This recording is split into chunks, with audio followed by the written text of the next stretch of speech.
అందరికీ నమస్కారం. జనసేన పార్టీ పిఠాపురం ఆవిర్భావ కార్యక్రమంలో కూడా ఒంగోలు నేతలు జోష్లో ఉన్నారని కూడా మనం తెలియజేసుకోవచ్చు. లాజిస్టిక్ కమిటీ సభ్యులుగా నియమితులైనటువంటి కంది రవిశంకర్ కూడా గత 3 రోజుల నుంచి పిఠాపురంలోనే తిష్ట వేస్తూ అక్కడ విఐపి లాంచ్, అదేవిధంగా స్టేజ్కి సంబంధించినటువంటి కొన్ని కార్యక్రమాల్లో ఆయన అక్కడ చురుగ్గా పాల్గొంటూ అక్కడ వచ్చినటువంటి అతిథులకు కూడా సాదర స్వాగతం పలుకుతూ జనసేన పార్టీలో ఉన్నటువంటి క్రియాశీలక లీడర్లు అయినటువంటి నాదెండ్ల మనోహర్ గారితో పాటు నాగబాబు గారిని వారందరిని కూడా కలుస్తూ అక్కడ ఆయనకి ఇచ్చినటువంటి కార్యక్రమాల్లో చురుగ్గా పాల్గొంటా ఉన్నటువంటి ఫోటోలు, వీడియోలు అయితే మనం చూడొచ్చు. బాలినేని శ్రీనివాసరెడ్డి గారికి కూడా కీలక బాధ్యతలు ఇవ్వటం, ఆయన కూడా ఈరోజు పిఠాపురంలో జరిగినటువంటి కార్యక్రమాల్లో కొన్ని పనులు పరిశీలనలు కూడా ఆయన పాల్గొనడం జరిగింది. అదేవిధంగా జనసేన పార్టీలో క్రియాశీలక నేతలందరినీ కూడా ఆయన కలుస్తూ వారితోటి కూడా ఆయన ముందుకు పోవటం జరుగుతూ ఉంది. జనసేన పార్టీ జిల్లా అధ్యక్షులు షేక్ రియాజ్ గారు కూడా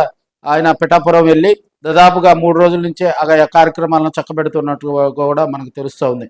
అయితే ఈరోజు ఒంగోలు నుంచి కూడా జనసేన పార్టీ ఆవిర్భావ సభకు భారీగా తరలి వెళ్ళనున్నట్టుగా కూడా సమాచారం తెలుస్తూ ఉంది.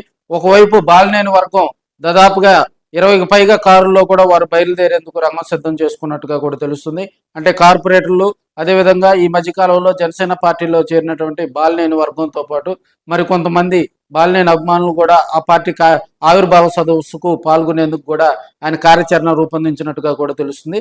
అదేవిధంగా జనసేన పార్టీ ప్రకాశం జిల్లా ఆధ్వర్యంలో కూడా రియాజ్ గారు, అదేవిధంగా కంది రవిశంకర్ గారి ఆధ్వర్యంలో కూడా వారందరూ గత 10-15 రోజుల నుంచి క్రితమే వారందరూ కూడా గత వారం రోజుల క్రితమే వారందరూ కూడా నియోజకవర్గ ఇన్ఛార్జీలతో కూడా వారందరూ మాట్లాడి అదేవిధంగా బస్సులను పంపించడం కూడా జరిగింది. మొట్టమొదటిసారిగా లేడీస్ కోసం స్పెషల్గా స్లీపర్ బస్సులు కూడా వారు ఏర్పాటు చేయడం జరిగింది. అదేవిధంగా నియోజకవర్గాల్లో కూడా వారు గట్టి చర్యలు తీసుకుంటూ కొండేపి, అదేవిధంగా కనిగిరి, దర్శి, మార్కాపురం, ఎర్రగొండపాలెం తదితర ప్రాంతాల్లో కూడా వారు బస్సులను పంపించి దాదాపుగా 35కి పైగా బస్సులు ఒంగోలు నుంచి బయలుదేరేలా కూడా వారి కార్యరూపం దాల్చడం జరిగింది. ఇప్పుడున్న పరిస్థితిలో కూడా అటు బాలినేని వర్గం, ఇటు జనసేనలో రవిశంకర్ గారు, రియాజ్ గారి వర్గం కూడా ఇరువురు కూడా వేరువేరుగా బయలుదేరటంతో ఒంగోలు రాజకీయాలు ఒకసారిగా వేడెక్కాయని కూడా మనం తెలియజేసుకోవచ్చు.